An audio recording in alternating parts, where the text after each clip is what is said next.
Alle jægere kender situationen, hvor anlægget er perfekt, og skuddet derfor bliver afgivet præcist. Dette anlæg vil alle jægere gerne have med, så når han jager. Det har vi opnået med Support for Hunter model KP. Her ses, når målet flytter sig. Skydestillingen kan bevares inden for de røde linjer.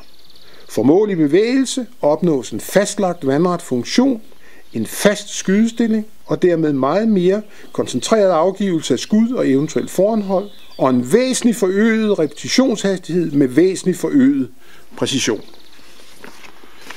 Din personlige skydestok indstilles til dig og er din skydeoptimering. Du indstiller bæreremmen i kernelæder ved hjælp af de trinløse beslag på hver stok. Når du har fundet din bedste indstilling, så lav dig en hånd- eller fingermål, så du altid har den rigtige indstilling. Du kan også vælge at mærke stokken. Når du går på pyrs, sætter du støttestok på yderste pallehul, og det samme for hovedstok og albuestok.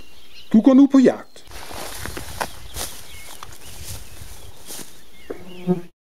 Når du ønsker at komme i skydestilling, gøres som følger. Støtteben sættes ud. Fodbøjles sorte cirkel peger mod det ønskede mål.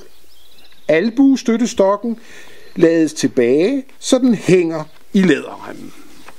Venstre fod sættes ind i den rustfri fodbøjle, således at man står med lige stor afstand fra fodstøttepunktet og albuestøttestokken. Man holder nu stokken med foden, løfter riften og lægger sig i remmen. I det samme kroppen fastholder stokken, fjernes foden fra fodbøjlen, man indtager sin optimale skydestilling, og man kan afgive et særdeles præcist skud. Du har også mulighed for at sidde ned med din skydestok. Du skal da bare indstille den i de palhuller, som passer til den højde, du nu ønsker. Riffel i anslag kan være særdeles vigtig i mange jagtsituationer, og her vil skydestokken også yde der er en stor hjælp i det, du kan stå i relativt lang tid med riffel i anslag. Du vil få en personlig skydestok, som vil optimere din skydning og dermed dine jagtoplevelser mere, end du nogensinde havde forestillet dig. Knæk og bræk.